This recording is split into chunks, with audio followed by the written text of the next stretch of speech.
దానం నాగేందర్ గారు మాట్లాడిండ్రు అధ్యక్ష. 30 ఏండ్ల నుంచి వారు ప్రజాప్రతినిధి, నాకు తెలిసి మీకు కూడా తెలుసు.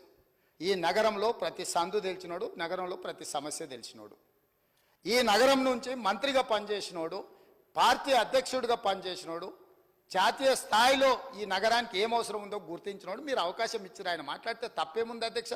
ఈ సభలో ఏ సభ్యుడైనా తమరు అనుమతి ఇచ్చినప్పుడు తమ ప్రాంతానికి సంబంధించిన సమస్యల మీద మాట్లాడతారు అధ్యక్ష. ఆదిలాబాద్ అడవుల గురించి, ఆదివాసీ బిడ్డల గురించి, అక్కడుండే ఐటీడీఏ గురించి ఒకవేళ మాట్లాడాల్సి వస్తే పాల్వాయి హరీష్కు మీరు ఇస్తారు అవకాశం. ఎందుకంటే ఆ ప్రాంతంలో నిత్యం ఉండేవాడు, అక్కడుండే పోడు భూముల కోసం కొట్లాడేటోడు, పోడు భూముల కోసం, ఆదివాసుల కోసం జైలుకు పోయినోడు, కాబట్టి ఆయనకు ఆ సమస్యల పట్ల అవకాశం ఉందని మీరు ఇచ్చుండవచ్చు కొన్నిసార్లు. అది మీ విచక్షణ అధికారం. మీ అధికారాన్ని ప్రశ్నించే అధికారం ఎవరికి లేదు అధ్యక్ష. వాళ్ళకి కావాలంటే ఎవరు మాట్లాడతారో మాట్లాడడానికి మైక్ తీసుకోమనేది ఉండే, ఆయనకి ఇవ్వద్దనే అధికారం ఒక